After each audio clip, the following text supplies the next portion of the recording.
Late చేయకుండా పరిశుద్ధ గ్రంథం వర్ణం చేద్దాం. మార్కు సువార్త 1వ అధ్యాయము 35వ వచనం. మార్కు సువార్త 1వ అధ్యాయము 35వ వచనం. 1వ అధ్యాయము 35వ వచనం. పేజ్ నెంబర్ చెప్పండి. 32వ పేజీ. మార్కు సువార్త 1వ అధ్యాయము 35వ వచనం. ఆయన పెందల కాడనే లేచి ఇంకనూ చాలా చీకటి ఉండగానే బయలుదేరి అరణ్య ప్రదేశమునకు వెళ్ళి అక్కడ ప్రార్థన చేయుచుండెను. ఎక్కడి వరకు కళ్ళు మూసుకోండి, చిన్న ప్రార్థన చేసుకోండి. స్తోత్రములయా మహాపరిశుద్ధుడు అయిన ప్రేమల తండ్రి, ఇటు వాక్యం ద్వారా కూడి వచ్చిన బిడ్డలతో నిలబడి నాతో మైక్ సత్తున్నాను, ప్రతి ఒక్కరితో లైవ్లో చూస్తున్న ప్రతి ఒక్కరితో సూటిగా తేటగా మీరే మాట్లాడమని కోరుచు ఏసే అతి పరిశుద్ధులను ప్రార్థించి అడిగి వేడుకొచ్చున్నాం మా పరమ తండ్రి, ఆమేన్. మళ్ళీ ఒకసారి చదువుకుందాం.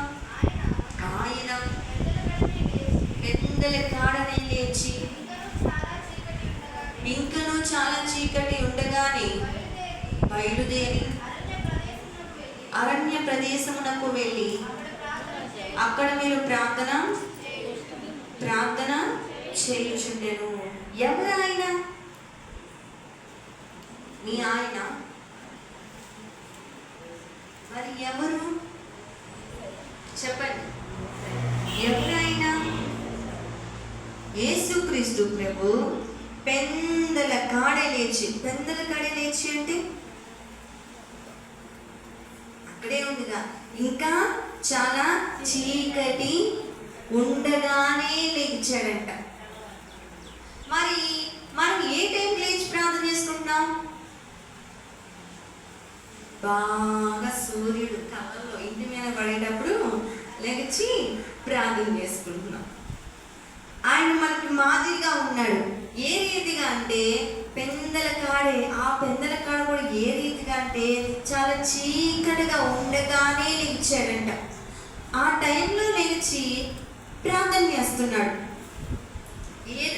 ఎక్కడ ప్రార్థన చేస్తున్నాడు? అరణ్య ప్రదేశం అనగా అరణ్యంలో ఏమైనా ఉంటాయా?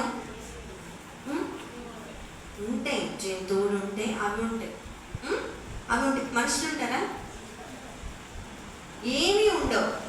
అలాంటి ప్రదేశంలో ఆయన చాలా చీకటిగా ఉండగానే లేచి ప్రార్థన చేస్తున్నాడు. అరణ్య ప్రదేశం అనగా ఏకాంత ప్రార్థన. ఏం చేస్తున్నాడు? ఆయనతో పాటు ఇంకెవరైనా కలిసి ఉన్నారా? మరి ఏం చేస్తున్నాడు? ఆయన పెందల కాడ నుంచి ఏకాంతంగా మొరపెడుతున్నాడు. అది కూడా ఏ రీతిగా అంటే ఎవ్వరు లేని ప్రదేశంలోకి వెళ్ళి మొరపెడుతున్నాడు. మనం ఏం చేస్తాం? ప్రార్థన అనగానే ఉదయకాలే ఎంతమంది ప్రార్థన చేశారండి? తల కిందకు ఉంటాడు, తల ఎత్తేలా నిలబెట్టాడు మన దేవుడు. ఎంతమంది ప్రార్థన చేశారు? ఆమేన్.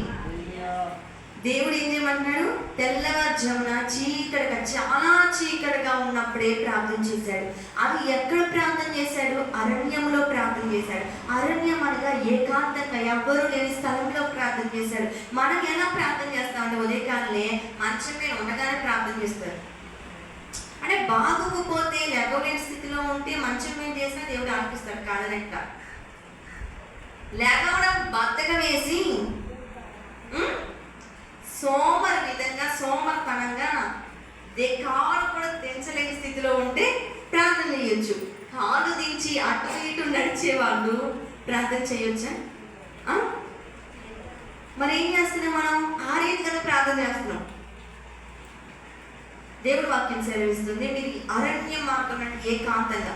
ఇప్పుడు మంచి కొనుక్కున్నారు, దిగండి, దిగి ఒక సాప్ వేసుకోండి, సాపు లేదు దుప్పటి వేసుకొని బయట పెట్టుకుని ప్రార్థన చేయండి. అది ఏకాంతం. అంటే మనం ఉన్న చోట లేచాడు. చూడండి, మళ్ళా చదివిన మాట చాలా అర్థవంతంగా ఉంది. పెద్దలు కానీ చాలా చీకటి ఉండగానే లేచి బయలుదేరి ఎక్కడికి బయలుదేరాడు? ఆ టైంలో అరణ్య ప్రదేశం అనగా ఏకాంతంగా ఉన్న స్థలానికి బయలుదేరి అక్కడ ప్రార్థన చేశాడు. మనం ఎక్కడికి బయలుదేరాలి? ఆ టైంలో చీపిరి పట్టుకుని ఓడవడానిక? మరి ఎక్కడికి బయలుదేరాలి? బైబిల్ ఏ బీరువాలో పెట్టాము ఎదుర్కోవడానిక? మరి ఎక్కడికి బయలుదేరాలి? ఆ మంచం మీద నుంచి లెగవాలి. ముందు ఆ సోమర్తనం నుంచి లెగవాలి, లెగిచ్చి మోకరించి ప్రార్థన చేయాలి. నాకు ప్రార్థన అనగా యేసుక్రీస్తు ప్రభు చాలా చీకటిగా ఉన్నప్పుడు ప్రార్థన చేసినట్టు ఈ వాక్యం సెలవిస్తుంది. కానీ మనం ఎందుకు చేస్తామని చెప్పండి, ఆయన ఎందుకు చేస్తాను నేను చెప్తా. త్వరగా లేట్ అయిపోతుంది రోజు. చెప్పండి, మీరు అందరూ ప్రార్థన చేశారు అన్నారు, ఓకే, హ్యాండ్స్ ఆఫ్. ఉదయకాలం ప్రార్థన చేశారు. ప్రార్థన ఎందు నిమిత్తం చేశారు? మొదటి ప్రార్థన నేను చెప్పనా? రాత్రంతా కాపాడు, ఉదయం అంతా మెలకు చేసావు, ఈ రోజంతా కాపాడు. ప్రార్థన తప్పపడట్ల. ఇంకొకటి, ప్రార్థన చేసిన వాళ్ళే ఆలోచిస్తున్నారు అంటే మీరు ప్రార్థన చేయాల. అందరి కొరకు ప్రార్థన చేశారు, ఓకే. కానీ చాలా చీకటిగా ఉన్నప్పుడు అరణ్య ప్రదేశం ఏకాంతంగా వెళ్ళి ఆయన ప్రార్థన చేశాడు. అసలు ఆయన ఎందుకు ప్రార్థన చేశాడు? దేని కొరకు ప్రార్థన చేశాడు? 3 విషయాలు మీతో పంచుకొని క్లుప్తంగా ముగిస్తాను. మొదటిగా ఆయన దేని నిమిత్తం ప్రార్థన చేశాడంటే లోకమును జయించడానికి ప్రార్థన చేశాడు. రాసుకోండి, దేని కొరకు ప్రార్థన చేశాడు? ఈ లోకముని జయించడానికి ప్రార్థన చేశాడు. ఆయన లోకంలోనే ఉన్నాడు కానీ లోకంలో కలిసిపోలా. లోకంలోనే ఎన్ని సంవత్సరాలు ఉన్నాడండి? 33 సంవత్సరాలు ఉన్నాడు. 33 సంవత్సరాలు ఉన్నా కానీ లోకంలోనే ఉన్నా కానీ లోక వ్యక్తులతో కలిసిపోలా, ఆ లోక బుద్ధులు అందించుకోలే. ఆయన లోకంలోనే ఉన్నాడు, మనలాగే పనిచేశాడు, మనలాగే ఉన్నాడు, మనలాగే తిరిగాడు, మనలాగే తిన్నాడు, మనలాగే ఉన్నాడు, ఒక మనిషిలాగే. కానీ లోకంలో ఉన్నా, లోకంలో జీవించిన లోక బుద్ధులు అంటించుకోలే. లోకంలో తిరిగిన లోకాశలు కలిగి జీవించలా. ఇప్పుడు లోకంలో ఆశలు ఏంటి? శరీరేచ్ఛలు. ఏంటి? జీవగుణము, శరీర కార్యములు, అనేక కార్యములు. ఆ కార్యములు ఆయన ఒక్కడు కూడా అంటించుకోవాలి. లోకంలోనే ఉన్నాయన్నీ అంటించుకున్నాడా? ఆయన కూడా లోకంలోనే 33.5 సంవత్సరాలు తిరిగాడుగా, ఉన్నాడుగా, జీవించాడుగా. అంటించుకున్నాడా? అంటించుకోలే. ఎందుకు ప్రార్థన చేశాడు? ఈ లోకముని జయించడానికి ప్రార్థన చేశాడు. ఈ లోకముని జయించడానికి ప్రార్థన చేశాడు. ఈ రోజు నీవు లోకంలోనే ఉంటున్నావు, లోకాశలు కలిగి జీవిస్తున్నావా? లోకంలోనే ఉంటున్నా, లోక వ్యక్తులతోనే తిరుగుతున్నా. ఒక సామెత ఉంటుంది, 6 నెలలు సహవాసం చేస్తే వాళ్ళు వీళ్ళైపోతారు, వీళ్ళు వాళ్ళు అయిపోతారంట. నువ్వు ప్రార్థనా పరుడువే, నువ్వు ప్రార్థనా పరురాలువే. నీ అంత భక్తి ఎక్కడా లేదు. భక్తిహీనత కలిగిన వాళ్ళ దగ్గరికి వెళ్ళి నువ్వు సహవాసం చేయి. భక్తిహీనత అంటే అర్థం కాల. భక్తిహీనత అంటే రక్తహీనత. రక్తం ఉంది కానీ తగ్గింది, రక్తహీనత. భక్తిహీనత, భక్తి ఉంది తగ్గింది. ఆ భక్తిహీనత కలిగిన వారితో సహవాసం చేస్తే లోకంలో నీ భక్తి కూడా వాళ్ళకి వస్తుంది, నువ్వు మొత్తం తగ్గిపోయింది. మనం లోకంలో ఉన్నా కానీ, లోక వ్యక్తులతో జీవిస్తున్నా కానీ ఆ లోక ఆలోచన కూడా మన హృదయానికి కూడా రాకూడదు. జీవగుడమ్మ హృదయంలో ఒకటి ఉంటుంది, బయటకు కూడా మాట్లాడతాం. లేని మాటలు పలుకువాడు శరీర కార్యములు కలిగిన వాడు. ఆ శరీర కార్యములు నీలో ఉన్నాయా? ఈ రోజున నేత్రాచ ఎవరినన్నా చాలా బాగుంది అని చూస్తే తప్పు లేదు, పదే చూస్తే తప్పు. ఎవరన్నా ఇల్లు కట్టుకుంటే ఒక్కసారి వెళ్ళి చూస్తే బాగుంది, కరెక్ట్, తప్పులేదు. పదే ఆ ఇంటికి వెళ్ళి కూర్చొని ఎక్కడ ఫ్రిడ్జ్ పెట్టారు, ఎక్కడ టీవీ పెట్టారు, ఎక్కడ హాల్ ఉంది, ఎక్కడ టీవీ ఉంది అని మొత్తం వెతికి మొత్తం చూసి వచ్చామనుకో, అది తప్పు. ఆ చూపు తప్పు. కళ్ళు చెడిపోయిన కళ్ళు. ఆ కళ్ళు కలిగి ఉన్నామా మనం ఈ రోజున గ్రహించాం.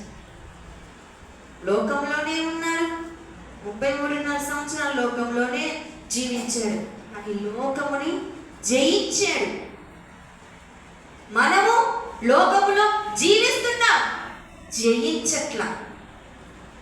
లోకమును జీవిస్తున్నాం, దాని ప్రకారం నడుచుకుంటున్నాం, కానీ లోకమును జయించలేకపోతున్నాం.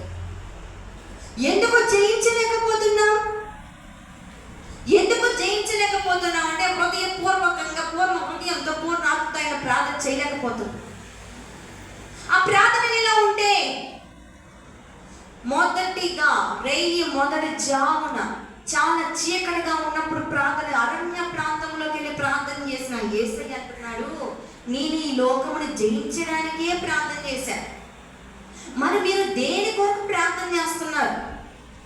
ఈ లోకమును జయించాలి అనే వాళ్ళ లక్షణాలు ఎలా ఉంటాయి అంటే, లోకములో తిరిగిన లోకాక్షలు కలిగి జీవించలేదు. ఆ లక్షణాలు నీలో ఉంటే నువ్వు ఖచ్చితంగా లోకమును జయిస్తావు, ఆ శరీర కార్యములు జయిస్తావు, ఆ మత్సరం మనలో ఉండవు. ఒకరు పురుగు వాసం ఆశించే బుద్ధి మనకు ఉండదు. ఒకరు బాగా ఎదుగుతుంటే ఓర్వలేని కళ్ళు మన అవ్వవు. ఒకరు బాగా ఉంటే వాళ్ళని చూసి గర్వించేలాగా మనం ఉండవు. చాలా మంది చూడండి, స్త్రీలు బాగా జడుందని గర్విస్తారు, బాగా చదువు ఉందని గర్విస్తారు, అందం ఉందని గర్విస్తారు, మంచి అంతస్తు ఉందని గర్విస్తారు, నా భర్త 1,00,000 రూపాయలు జాబ్ చేస్తానని గర్విస్తారు. ఆ గర్వం దేని ముందు? ఆయన ముందా? మన ప్రార్థన చేసినంత మాత్రమా మన హృదయంలో గర్వం ఉంది, అసూయ ఉంది, కుళ్ళు ఉంది, కుట్ర ఉంది, అవన్నీ కలిగి ప్రార్థన చేస్తే ఆ ప్రార్థన పరలోకం చేరి మన ప్రతిఫలం ఇస్తాడా? ఇవ్వనే ఇవ్వడు. కానీ మనం వాటిని జయించాలి, లోకముని జయించాలి. లోకముని ఎలా జయించాలి సహోదరి అని మీరు అడగొచ్చు. ఎలా జయించాడు ఆయన? ప్రార్థన తెల్లవారుజామున జయించాడు. తెల్లవారుజామున లేచి ప్రార్థన చేసి, తెల్లవారుజామున చాలా చీకటిగా ఉన్న సమయంలో అరణ్యమనగా ఏకాంత స్థలములోకి వెళ్ళి ప్రార్థన చేస్తాం వల్ల లోకముని జయించారు. నీవు ఆ రీతిగా ప్రార్థన చేయి. నీవు అటు రీతిగా ప్రార్థన చేయలేకపోయావేమో. ఉన్న పాటనే ఉండి ప్రార్థన చేస్తారు, స్తోత్రం స్తోత్రం స్తోత్రం అని. ఉన్న పాటన కాదు, ఏం చేస్తారు? చాలా చీకటి బయలుదేరి, అసలు చూడండి ఆ వచనంలో ఎంత అర్థం ఉందో. ఆ బయలుదేరి అరణ్య మార్గములోకి వెళ్ళి అక్కడ ప్రార్థన చేశాడంట. ఎంత వండర్ఫుల్ వర్డ్ ఇది. అక్కడికి వెళ్ళి బయలుదేరి అక్కడ కూర్చొని ప్రార్థన చేశాడు. మనము అక్కడ ఉండి ప్రార్థన చేస్తాం. అక్కడ ఉండంటే ఏం చేసింది? ఒక్కొక్కసారి శరీరం స్పందించదు ప్రార్థన చేయడానికి. ఆత్మ చెప్తుంది 3 ఏళ్ళు ప్రార్థన చేయండి. ఇదేమన్నది? ప్రార్థన ఎప్పుడైతే చేయొచ్చు, నేను వణుకోమన్నాడు. మనం ఎలా ఉన్నాం? లోకమును జయించేలాగా ఉన్నామా? ముందు లోకములు కాదండి, లోకం అనగా మనమే. మనం లోకంలోనే ఉన్నాం. లోకం అంటే మట్టి కాదు, మనుషులు మనకు ఆయన చెప్పాడు. ఆ మనుషులు మనం జయించాలంటే మొదటి జామున ప్రార్థన చేయాలి, తెల్లవారుజామున ప్రార్థన చేయాలి.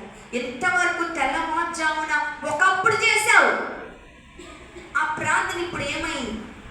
ఒకప్పుడు అలారం పెట్టుకోకముందే 3ంటికి లేచి ప్రార్థన చేసేదాన్ని, కానీ ఇప్పుడు అలారం పెట్టుకున్న 3 అవుతున్నా కానీ దేవుడు లేపుతున్నా కానీ చేయలేకపోతున్నాం.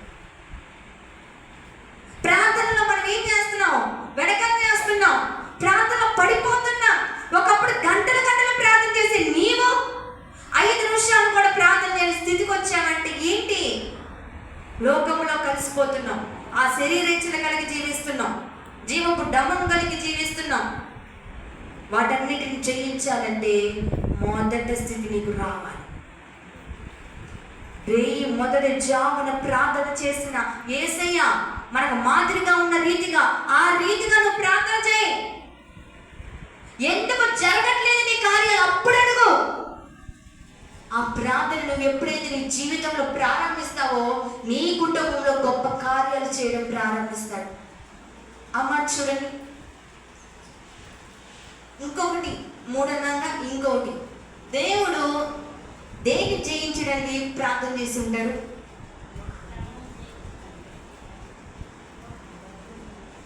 పాపమును జయించడానికి ప్రార్థన చేశాడు. ఆయన పాపుల మధ్య ఉన్నాడు కానీ పాపం అంటించుకోవాలి. పాపుల మధ్య తిరిగాడు కానీ ఆ పాపము అంటించుకోవాలి. ఎందుకు అంటించుకోలేదు? ప్రార్థన చేశాడు కాబట్టి. ఎందుకు అంటించుకోలేదు? ఆ పాపముని జయించే కృప నాకు ఇవ్వయ్యా. ఈ లోక మనుషుల్లో నేను తిరిగిన, ఈ లోక మనుషులతో నేను ఉన్న ఈ పాపమును, వాళ్ళలో ఉన్న పాపముని అంటించుకోకూడదు. నాకంటే కృప నాకు ఇవ్వు, ఈ పాపముని జయించే కృప నాకు ఇవ్వయ్యా అని ప్రార్థించాడు. ఈ రోజు నువ్వు అట్టి రీతిగా ప్రార్థన చేస్తున్నావా? ఈ పాపము చేసే వాళ్ళతో తిరిగితే నువ్వు చేయని దానివైనా నిన్ను అలానే అంటగడతాడు. ఒక వ్యక్తి దేవుడి సన్నిధికి వస్తూ ముందు మానేశాడు. దేవుడు వాక్యానుసారంగా మాట్లాడుతున్నాడు. త్రాగుబోతులారా, మీరు దేనికి వారసులు గారు? పరలోక రాజ్యానికి. ఆ మాట ఆ వ్యక్తికి తగిలినప్పుడు నిజంగా పశ్చాత్తాపము కలిగి వ్యసనం నుంచి విడిపించబడి దేవుడు ఎదుగుతున్నప్పుడు ఆ వ్యక్తి అంతకుముందు తన ఫ్రెండ్స్తో తిరిగిన వ్యక్తి ఒక రోజున దేవుడి సన్నిధిలో ప్రార్థన ఉందని ఎవరైతే తన బెస్ట్ ఫ్రెండ్స్ ఉన్నారో, బెస్ట్ ఫ్రెండ్స్ అనగా గ్లాస్ ఫ్రెండ్స్, వాళ్ళ దగ్గరికి వెళ్ళి చెప్తున్నాడు. ఏమని? మేము ప్రార్థనకి వెళ్తున్నాము, ప్రార్థన చాలా బలంగా జరుగుతుంది, మీరు కూడా రాండి, పాల్గొనండి, దేవుడు దీవుల పొందండి అని చెప్తున్నాడు. ఆ వ్యక్తి చెప్పినప్పుడు వాళ్ళు అంటున్నారంట, మేము రావాలంటే నువ్వు ఒక పని చేసి పెట్టాలి. నువ్వు చెప్పినట్టే మేము కూడా మీ ప్రాంతానికి, మీ మందిరానికి రావాలంటే ఒక పని చేస్తే ఖచ్చితంగా వచ్చేస్తాం. నువ్వు చెప్పక్కర్లా, ప్రతి వారం వచ్చి కూర్చుంటావు అంటున్నారు. ఏం చేయాలిరా అంటే, నువ్వు ముందు ఇక్కడ కూర్చో అన్నారు. కూర్చో అన్నారు. గ్లాస్ తీసుకొచ్చారు. ముందు పోయిపోతే, మరే నేను ఎప్పుడో మానేశారా, నేను దేవుడి సన్నిధికి వెళ్తున్నారా, ఏందిరా నాకు వస్తున్నారు, నీకు పోయట్లేదురా, మేము తాగుతున్నారా అని చెప్పేసి తాగుతున్నారు. అంతలోకి ఇంకొక వ్యక్తి థమ్స్అప్ తీసుకొని వచ్చాడు. ఆ థమ్స్అప్ పైన తాగురా అని బలవంతం చేస్తుంటే, సరే థమ్స్అప్పే కదరా నేను తాగుతానని చెప్పేసి అంటే ఆ వ్యక్తితో థమ్స్అప్ అంటే గ్లాస్లో పోసుకొని రా అని పంపించాడు. ఆయన ఏం చేశాడు? రెండో రకంగా ఉండేగా పోసుకొని వచ్చాడు. నేను ఆల్రెడీ బాగా తాగే వ్యక్తిగా రుచి చూసిన నాన్న విడిచిపెట్టకుండా బాటిల్ తాగేస్తాడు. ఏమైపోయింది?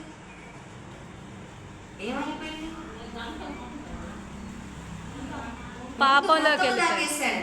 ఏమైపోయింది? మరలా పాపంలోకి పాపములో దిగిపోయాడు.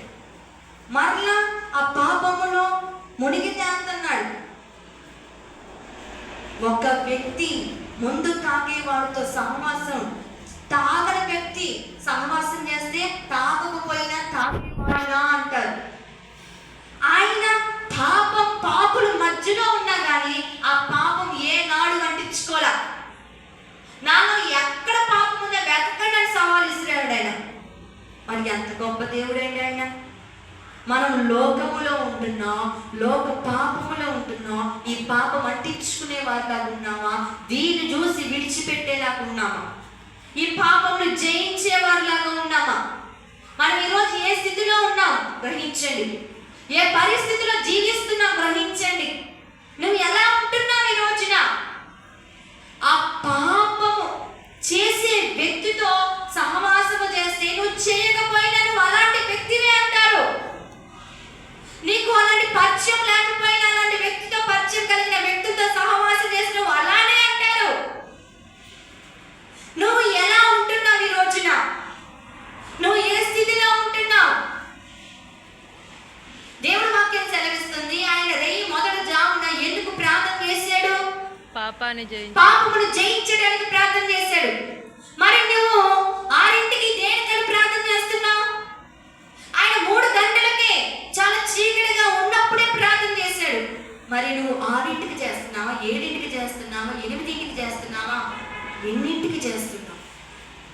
నీ ప్రార్థన ఎలా ఉంది ఈరోజు?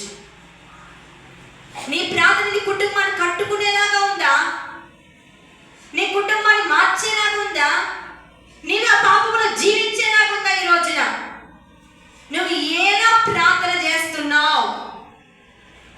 మనం ఏ సమయంలో ప్రార్థన చేస్తే ఆలకిస్తాడు దేవుడు? తెల్లవారుజాము. ఈ ప్రశ్న ముందు అడుగుదాం అనుకున్నా.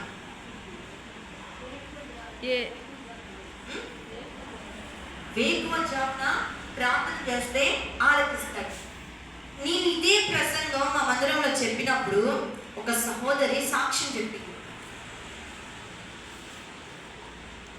ఏమని చెప్పిందంటే, ఈ వాక్యం అయిపోయిన తర్వాత అంతకుముందు నా 6ంటికి లేచేదంటే 6ంటికే ప్రార్థన చేసుకునేదంట.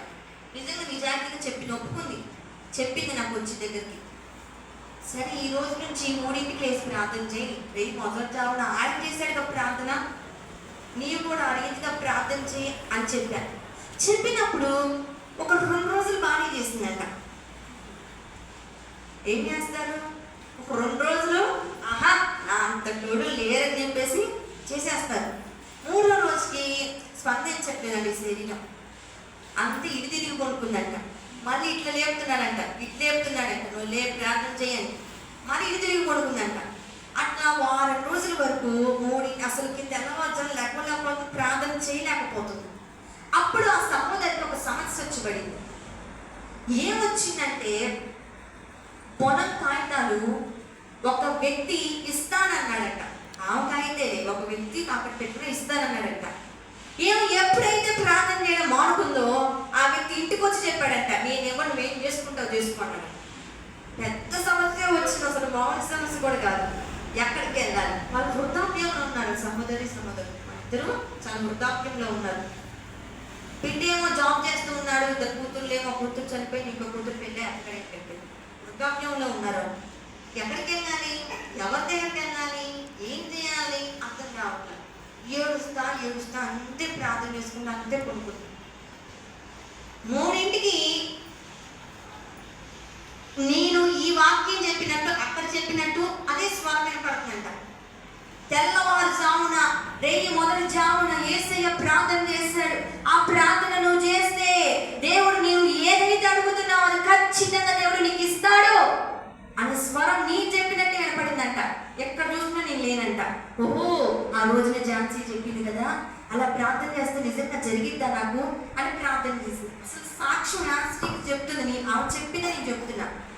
చెప్పింది, ఆ ప్రార్థన చేసింది, ఎత్తిపెట్టి ప్రార్థన చేసింది. యేసయ్య మొదటి జామున చాలా చీకటిగా ఉన్నప్పుడు నువ్వు ప్రార్థన చేసావు కదా, నువ్వు లోకముని పాపముని జయించడానికి ప్రార్థన చేసావు కదా, మరి నేను ప్రార్థన చేస్తున్నానయ్యా, ఈ సమస్యను జయించడానికి ప్రార్థన చేస్తున్నా, ఈ సమస్య మీద నాకు విజయం ఇవ్వయ్యా, జయమీయగా ప్రార్థన చేసింది. ఆ రోజు సాయంత్రానికి ఏ వ్యక్తి అయితే నేను ఎవరు పోమ్మ ఏం చేసుకుంటా ఉన్నాను అదే వ్యక్తి కాగితాలు తీసుకొచ్చి ఆమె చేతుల మీద పెట్టి అన్నాడంట, మొన్న నేను అన్నానమ్మా, నన్ను క్షమించు, పొరపాటు నేను అన్నాను, నీ గురించి నాకు బాగా అర్థమైంది అని చేతులు పట్టుకొని ఆ పేపర్ పెట్టి క్షమించని వెళ్ళిపోయాడు. ఏం చేస్తున్నావు? మొదటి జామున చేస్తున్నావు? ఆగిపోయిన కార్యం జరిగింది. ఎలా జరిగింది? ప్రార్థన. అది ఏ సమయంలో? నేను ఎందుకు ఇలా అన్నానంటే, ఇప్పుడు ప్రార్థన చేయమనండి ఒక్కొక్కరిని గంటలు చేస్తున్నారు, సాయంత్రం చేయమనండి 2 గంటలైనా చేస్తాడు, పరిగెత్తి ఉంటాం కాబట్టి. కానీ తెల్లవారుజాము ప్రార్థన చేయమనండి 5 నిమిషాలు కూడా చేయలేరు. నిద్ర వస్తుంది, నిద్రకాలం మీద ఉంటారు, మట్టగా ఉంటుంది, అప్పుడు ఇంకా ఆకలి టైంగా ఉంటుంది కొంతమందికి అయితే. చేయలేరు. మన శరీరాన్ని చంపుకొని ప్రార్థన చేసినట్టు మరి ఆ టైంలో ఆ తల్లి ప్రార్థన చేసింది. ప్రార్థన చేసిన కానీ దేవుడు విజయం ఇచ్చాడు. మరి ఆ టైంలో ప్రార్థన చేయడం చాలా కష్టమే. నేనైతే నిజానికి ఒప్పుకుంటా, ఆ టైంలో ప్రార్థన చేయడం చాలా కష్టమే. కానీ ఎప్పుడు నేను ప్రార్థన చేసుకుంటా, 5 నిమిషాల కంటే ఎక్కువ చేయను ఆ టైంలో మాత్రం. కానీ ఎప్పుడైతే బలంగా సమస్య కళ్ళ ముందు ఉందో, తట్టుకోలేనంత శోధన ఉంటుందో, అప్పుడు గంట పక్కన ఉన్న తర్వాత 4ంటికి ప్రార్థన చేసి 4ంటి వరకు ప్రార్థన చేస్తాను. ఎందుకు? సమస్య జయించాలంటే గంటల గంటలు ఆయన ప్రార్థన చేసిన రీతిగా మనం ప్రార్థన చేయాలి. ఇంతవరకు నువ్వు ప్రార్థన చేయలేకపోయావేమో, ఆ రీతిగా ప్రార్థన చేయలేకపోయావేమో. ఆయన పాపమును జయించడానికి ప్రార్థన చేసిన రీతిగా మనము కూడా ఈ పాపమును జయించడానికి ప్రార్థన చేయాలి. ఒక వ్యక్తి మీ అందరికీ తెలిసే ఉండేది, ఆయన పేరు నేను చెప్పను కానీ ఆయన విషయం చెప్తాను. బాగా కనిపెట్టేది, నాకు ఏం పేరు గుర్తుగా ఉంటుంది అంతే చెప్పండి. ఏంటంటే తల్లి బాగా ప్రార్థన పడినాడు, చాలా ప్రార్థన చేసేది. కుమారుడు ఇష్టం వచ్చినట్టు దీవించేవాడు. గ్లాస్ నుంచి ఫుల్ బాటిల్, అది బాగా కాదండి, ఇంట్లోనే తాగేవాడు. అసలు విపరీతంగా తాగుబోతూ విపరీతంగా పాపిష్టిగా తయారయ్యాడు. తిరగని లేని అలవాటు లేదు ఆ వ్యక్తికి, అంత బాగా ఘోరంగా ఉన్నాడు. తల్లి ఒక్కటే ప్రార్థన చేసేది, నా కుమారుని దర్శించయ్యా, నా కుమారుని దర్శించ, అదే ప్రార్థన చేసేది. ఒక రోజున దేవుడు ఆ వ్యక్తిని దర్శించాడు. ఏ వ్యక్తిని? బాగా పాపములో పెట్టలేకపోతున్న ఆ వ్యక్తిని దర్శించాడు. దర్శించినప్పుడు పశ్చాత్తాపం కలిగి దేవుడు పాదాల మీద పడి నన్ను క్షమించయ్యా అన్న స్థితికి తీసుకొచ్చాడు దేవుడు. తీసుకొచ్చాక ఆ వ్యక్తి చాలా మార్చుకున్నాడు, చాలా మార్పు వచ్చింది. దేవుడు ఎదుగుతున్నాడు, దేవుడు కనిపెడుతున్నాడు, బాగా మంచిగా దేవుడు సెటిల్ అయ్యాడు, దేవుడు వాడబడుతున్నాడు. అలాంటి వ్యక్తి ఒకరోజు సువార్త ప్రకటించి ఇంటికి వెళ్ళే మార్గంలో నడుచుకుంటూ వెళ్తున్నాడు. ఇంటికి వెళ్ళే మార్గంలో ఒక సహోదరి వచ్చి ఆయన దగ్గరకి, పేరు చెప్పండి, నేను గుర్తున్నానా అంటుంది తన పేరుతో. నేను గుర్తున్నానా, నేను ఒకానొక టైంలో నీతో నేనున్నా, నేను గుర్తున్నానా అంటుంది. ఒకానొక టైంలో నేను నీతో ఉన్నా, కానీ ఇప్పుడు నేను ఆ వ్యక్తిని కాదు, నేను ఆ వ్యక్తిని కాదు. నువ్వు అనుకున్న వ్యక్తి వేరు, ఇప్పుడు నువ్వు చూస్తున్న వ్యక్తి వేరు. నేను యేసయ్య బిడ్డని, ఆయన రక్తము చేత కడగబడిన బిడ్డని, ఆ పాపిష్టి వ్యక్తిని నేను కాదు. రక్తంలో కడగబడిన మార్చబడిన వ్యక్తిని, మార్చబడిన వ్యక్తిని. ఆ మాట చెప్పిన తర్వాత వెళ్ళిపోయాడు. ఏం చేసింది? మనం దేన్నైతే విడిచిపెట్టి వస్తాము, ఏ పాపిష్టి జీవితాన్ని అయితే విడిచిపెట్టి వస్తాము, పదే పదే పదే పదే పదే పదే అదే వెంబడించింది మనల్ని. ఏ లోక స్నేహాలను అయితే విడిచిపెట్టి వస్తామో ఆ స్నేహాలే వెంబడిస్తాయి.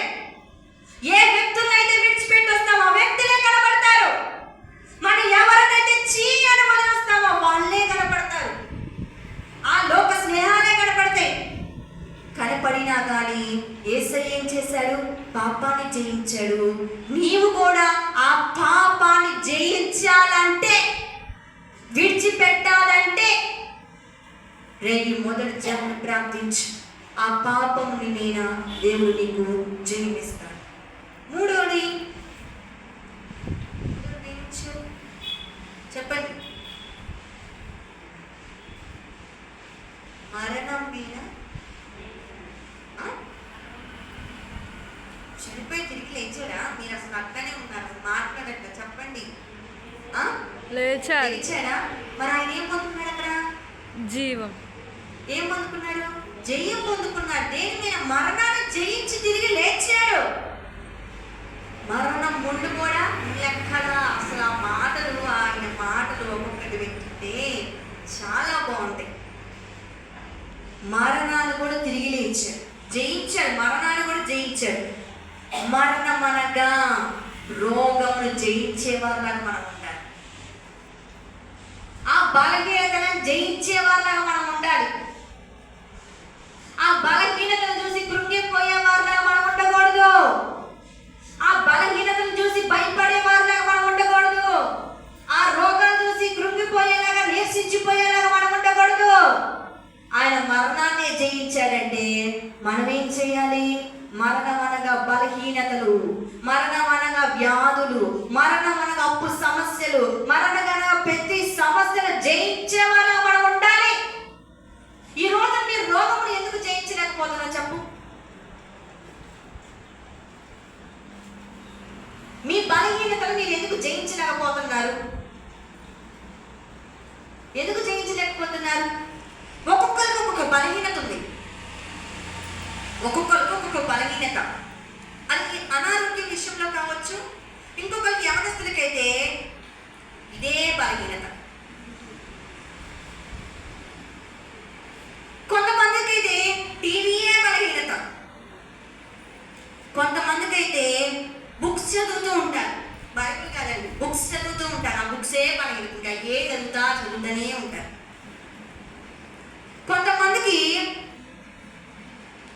జల్సాలు తిరగడం, బాగా రోడ్ల మీద తిరగడం, బాగా ముచ్చట్లు ఆడటం, అవి ఒక బలహీనత కొంతమందికి. అవన్నీ నువ్వు ఎందుకు జయించలేకపోతున్నావు? ఎందుకు జయించలేకపోతున్నారు?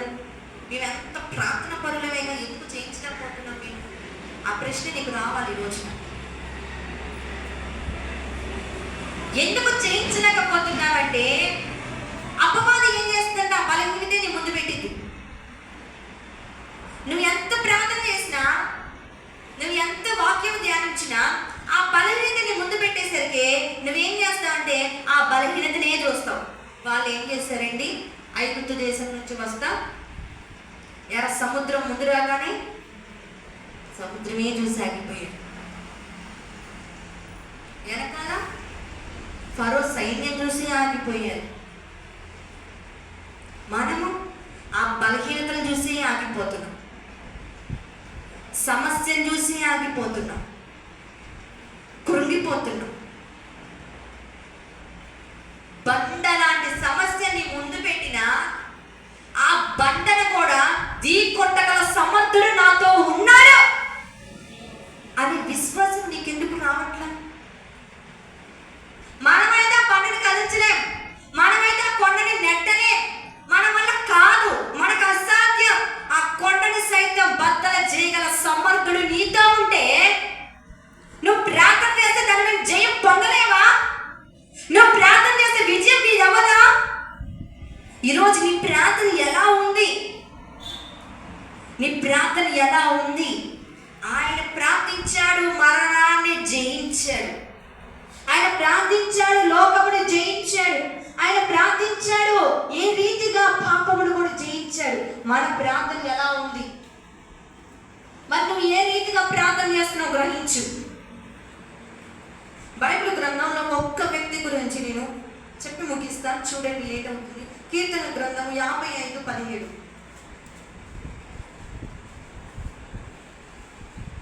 ఒక వ్యక్తి ప్రార్థన చేశాడు. 55 కీర్తన. వారికి మరణం అకస్మాత్తుగా వచ్చింది. 55 కీర్తన 17. సాయంకాలమున ఉదయమున మధ్యాహ్నం నేను ధ్యానించుచు మొరపెట్టుకొందును. ఆయన నా ప్రార్థన ఆలకించును. ఎవరైనా చెప్పండి సరిగ్గా. దావీదు. ఎవరు? దావీదు. ఏం చెప్తున్నాడు? ఉదయమున, సాయంకాలమున, మధ్యకాలమున నేను ప్రార్థన చేశాను అంటున్నాడు. నేనేం చేశా?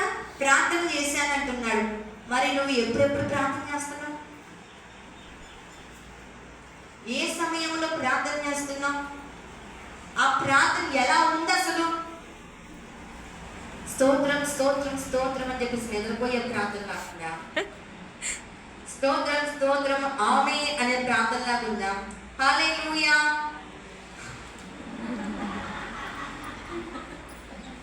స్తోత్రం, హల్లెలూయా, ఆమేన్ అనే 3 ముక్కలు అనే ప్రార్థన లాగా ఉందా? ఏ రీతిగా ఉంది నీ ప్రార్థన? దావీదు మధ్యాహ్నం, ఉదయం, సాయంత్రం 3 మార్లు ప్రార్థన చేశాడు. 7 మార్లు కూడా ప్రార్థన చేసి పెట్టింది. కానీ ఆ వ్యక్తి ప్రార్థన చేశాడు.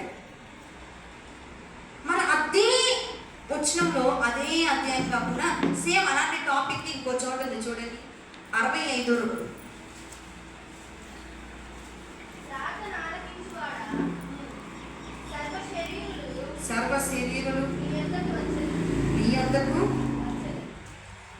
మన దేవుడు ఎటువంటి దేవుడు? 5:2 65వ కీర్తన 2వ వచనం. ప్రార్థన ఆలకించువాడా సర్వ శరీరులు వచ్చేదరు. ఒక్క నిమిషం చాలు. ఇది చూడండి, ఆయన ప్రార్థన చేశాడు. ఏ రీతిగా ప్రార్థన చేశాడు? ఉదయం, సాయంత్రం, మధ్యాహ్నం ప్రార్థన చేశాడు. ప్రార్థన చేస్తే నా ప్రార్థన దేవుడు ఆలకిస్తాడని మనం చెప్తున్నాడు. సర్వ శరీరుల దగ్గరకు వచ్చిన ఆయన నా ప్రార్థన ఆలకిస్తాడు అంటాడు. మరి ఇలాంటి ఇంకొక మాట ఉంది చూడండి, 66వ కీర్తనలో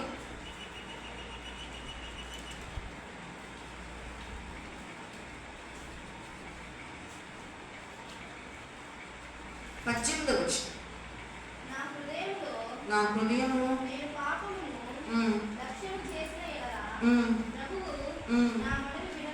చాలా ఎందుకు వింటాను?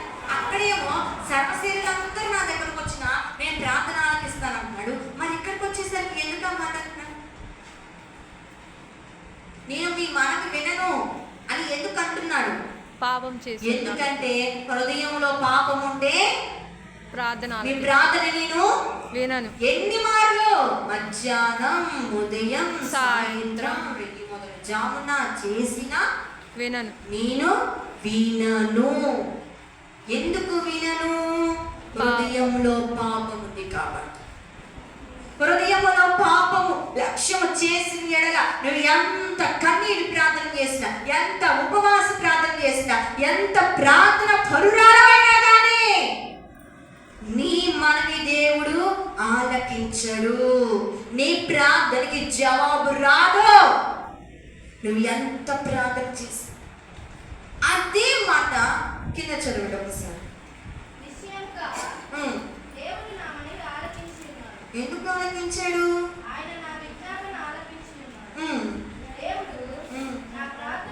నా ప్రార్థనను త్రోసివేయలేదు, నా యొద్ద నుండి తొలగింపలేదు, ఆయన సన్నుతించబడును కాక. ఎందుకు ప్రార్థన ఆలకించాడు? అప్పటి హృదయాన్ని శుద్ధి చేసి. ఎందుకు ప్రార్థన ఆలకించాడంటే తను చేసిన తప్పు తెలుసుకొని పశ్చాత్తాపం కలిగి దేవుడి సన్నిధిలో ప్రార్థించాడు, నన్ను క్షమించయా అని. ఎవరు? దావీదే. ఎవరు ఆయన? ఒక రాజుగారే నన్ను క్షమించయా అని దేవుడు పాదాలు పట్టుకొని అడిగిన వ్యక్తి ఈ రోజున మనం ఎంతటి వారం? తల్లి గర్భంలో రూపింపక ముందే మనము ఎరిగి ఉన్నాం. కీర్తన గ్రంథం 51వ అధ్యాయం చదవండి ఒకసారి, 5వ వచనంలో.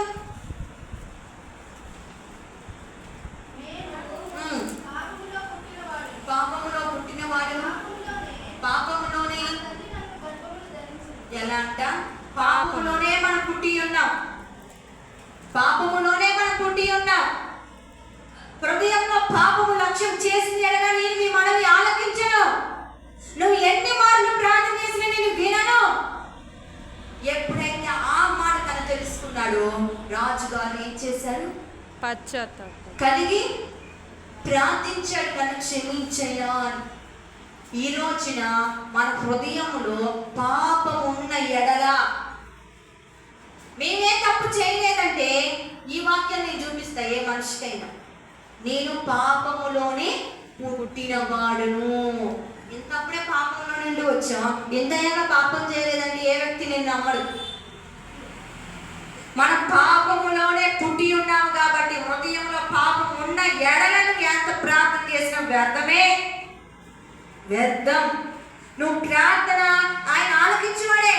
సర్వ శరీరం నా యొద్దకు వచ్చినప్పుడు నేను అందరు ప్రార్థన ఆలకిస్తానంటున్నాడు, అందరు మనని ఆలకిస్తానంటున్నాడు. కానీ ఇక్కడికి వచ్చేసరికి చూడండి ఎంత డిఫరెన్స్ లేదు. 62లోనేమో నేను ప్రార్థన ఆలకిస్తానన్నాడు, 66కి వచ్చేసరికి నేను ప్రార్థన ఆలకించను అన్నాడు.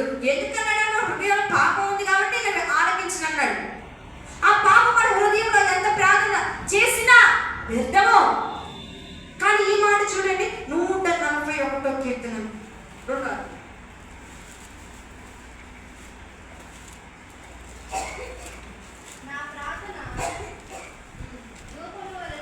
ధూపము వలె నేను చేతులెత్తుట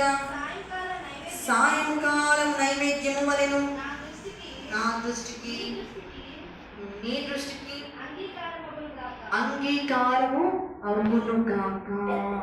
యేసయ్యేమో రెల్లి మొదటి జామున ప్రార్థన చేస్తే లోకముని పాపముని మరణాన్ని జయించాడు. ఈ వ్యక్తి చూడండి ఎప్పుడు ధూపం వేస్తున్నాడంట. రేయి మొదటి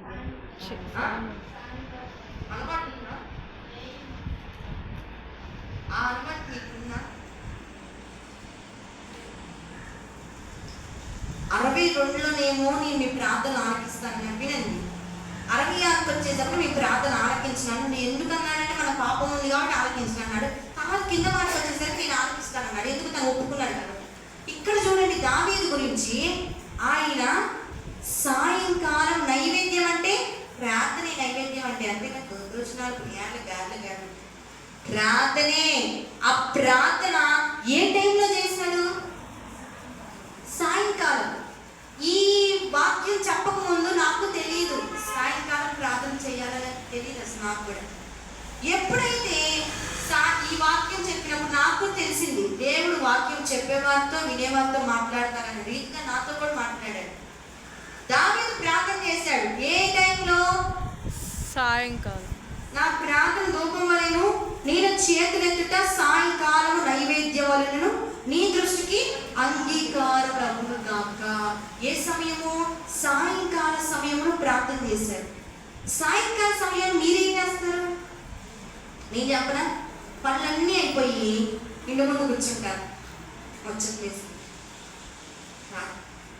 సాయంకాల సమయంలో బాగా సాయంత్రం అయిపోయింది, చక్క పని చేసేసుకోండి. నేను చేసింది మీకు చెప్తున్నా. అప్పుడు మందిరం ఉండేది కాబట్టి మందిరం దగ్గరికి వెళ్ళి సాయంకాలం బయట వేయడానికి వెళ్ళినప్పుడు ప్రార్థన చేసుకునేది. జస్ట్ 1 మినిట్ చేసుకొని వచ్చేసింది. కానీ వాక్యం ఎప్పుడైతే చెప్పానో అప్పుడు నుండి ప్రారంభించాను. నేను కూడా నా జీవితంలో గొప్ప కార్యం నేను ప్రతిరోజు చూస్తూనే వచ్చాను.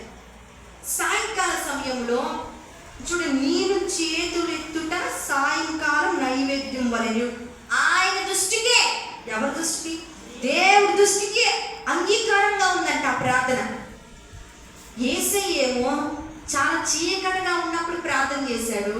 దావీదేమో సాయంకాల సమయంలో ఏ రీతిగా 2 చేతులు పైకెత్తి మోకరించి ప్రార్థన చేశాడు. ఎప్పుడైతే ప్రార్థన చేశాడో గొప్ప కార్యాలు చూశాడు. ఏ రీతిగా అంటే తిరుగులేని 40 సంవత్సరాలు తిరుగులేని పరిపాలన చేశాడు. ఎవరు? గొర్రెలు కాసుకుని దావీదు. చూడండి, అసలు తల్లిదండ్రులు వెలివేశారు, అన్నం చేకరించుకున్నారు. అలాంటి వ్యక్తిని 40 సంవత్సరాలు తిరుగులేని పరిపాలన చేసే రాజుగా నియమించాడంటే ఏం చేశాడు? పాపం హృదయంలో తెలుసుకొని పశ్చాత్తాపం కలిగి క్షమించమని అడిగి సాయంకాలం చేతులెత్తుట నీకు నైవేద్యం వలెను నీ దృష్టికి అంగీకారంగా ఉందయ్యా అని ప్రార్థన చేశాడు. సాయంకాలం సమయం లైట్ ఎన్నింటికి వేస్తారు మీరైతే? అదే సాయంత్రం అనుకోండి. ఆ టైంలో ప్రార్థన చేశాడు, గొప్ప కార్యం చేశాడు. ఇదే వాక్యం చెప్పినప్పుడు ఒక సహోదరి ఇంకొక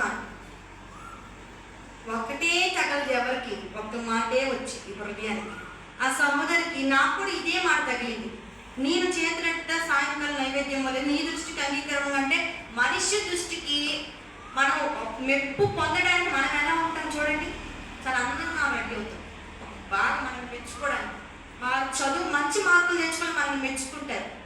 మరి ఈయన ఆయన దృష్టికి అంగీకారంగా ఉందంట సాయంకాలం చేతులెత్తి ప్రార్థన చేస్తే.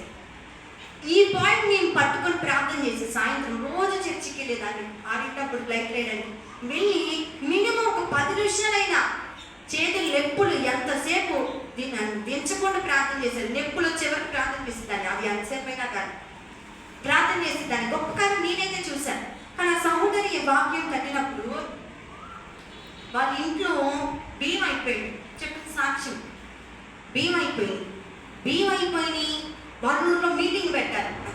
వాళ్ళ ఊర్లో మీటింగ్ పెట్టాలి. సంవత్సరానికి ఒకసారి వెళ్ళకుండా మీటింగ్ పెట్టినప్పుడు వాళ్ళే ప్రతి సంవత్సరం బియ్యం ఇస్తారు అనమాట. ఎన్ని టిక్కీలు పెట్టినా వాళ్ళే ఇస్తారు. వాళ్ళ ఇంట్లోనే బియ్యం అయిపోయినాయి. చూడండి, వాళ్ళ ఇంట్లోనే బియ్యం అయిపోయినాయి. ఇంకా మీటింగ్కి ఒక వారం రోజులే టైం ఉంది. టైం ఉన్నప్పుడు మేము ప్రార్థన చేస్తుంది. ప్రార్థన చేసి వేరు నీకు ఈ వాక్యం చెప్పాక ఆ హృదయంలో నాటబడింది. సాయంత్రం 6 అయ్యాక లైట్లు వేసి బయట కూర్చున్నప్పుడు తట్టింది మనసుకి.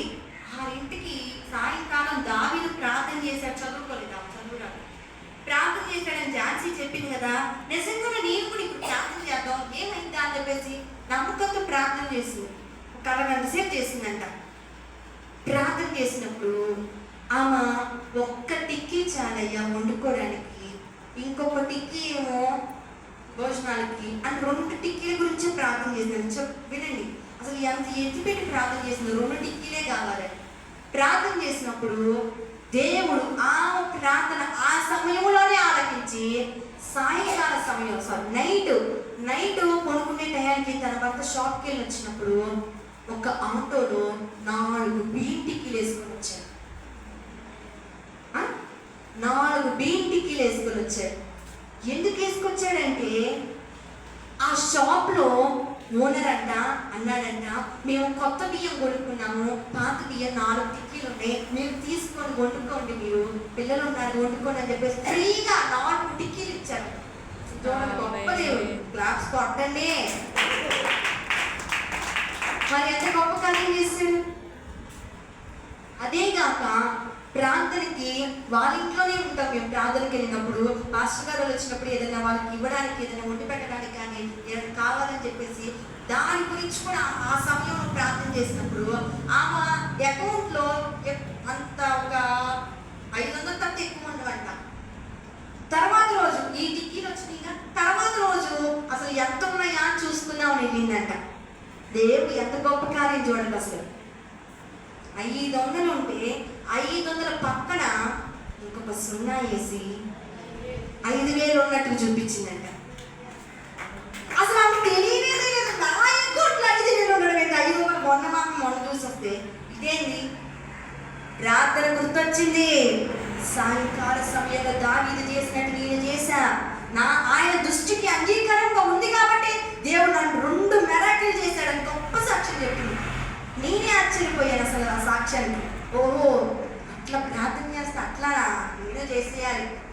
నేను స్టార్ట్ చేశాను చేయడం. ఇక్కడికి వచ్చాక చేయట్లేదు, కానీ అక్కడ ఉన్నప్పుడు ప్రతిరోజు ప్రార్థన చేసుకునేదాన్ని. వారు యేసయ్య మొదటి జామున పాపాన్ని, లోకాన్ని, మరణాన్ని జయించడానికి ప్రార్థన చేశాడు. మనము 6కి మన సమస్యను జయించడానికి చేస్తాము, ఆ సమస్యలు ఆడే ఉండిపోతాం. చూడండి, నీవు విడుదల పొందుకోవాలంటే, నీ జీవితంలో కార్యము జరగాలంటే నీవు కూడా శరీరాన్ని చంపుకొని స్పందించకపోయినా నువ్వు ఆడే ఉండని 3ంటికి లెగవండి, ప్రార్థన చేయండి. కనీసం ఒక 10 నిమిషాలైనా గట్టిగా ప్రార్థన చేయండి. స్పందించలేకపోతే ప్రార్థన చేయండి, గొప్ప కార్యం మీరు చూస్తారు. అలాగే దావీదు ఇక్కడికి వచ్చేసరికి 3 సార్లు ఉదయం, మధ్యాహ్నం, సాయంత్రం ప్రార్థన చేశాడు. చేసినప్పుడు తన హృదయంలో పాపం ఉంది కాబట్టి లక్ష్యం ఉంచలేదని తెలుసుకున్నాడు, పశ్చాత్తాపడ్డాడు, మళ్ళీ నా దేవుడు ప్రార్థన ఆలకించాడని చెప్పాడు. మరి ఇక్కడ ఆయన అంటున్నాడు, సాయంకాలము నా చేతులు ఎత్తుట సాయంకాల నైవేద్యం వారిను నా దేవుడి దృష్టికి అంగీకారంగా ఉందని తెలుసుకొని ప్రార్థన చేశాడు. 40 సంవత్సరాలు తిరుగులేని పరిపాలన చేశాడు, గొప్ప కార్యం చేశాడు. ఆ సహోదరి తెలుసుకొని ప్రార్థన చేసింది. 2 మిరాకిల్ దేవుడు ఆమె జీవితంలో చేశాడు. ఈ రోజు మనందరం తెలుసుకొని ప్రార్థన చేద్దాం. మన కుటుంబాలు కట్టబడేలాగా, మన సంఘం విస్తరించబడేలాగా, మన సంఘ పరిచయం విశాలపరిచేలాగా ప్రార్థన చేద్దాం. దేవుడు మన జీవితాల్లో ఉపవాసాలు గొప్ప కార్యం చేయబడును గాక. ఆమేన్. మాటలు దేవుడు దీవించి ఆశీర్వదించును గాక. ఆమేన్. అందరూ ప్రార్థన చేసుకున్నాం, మోకరిద్దాం.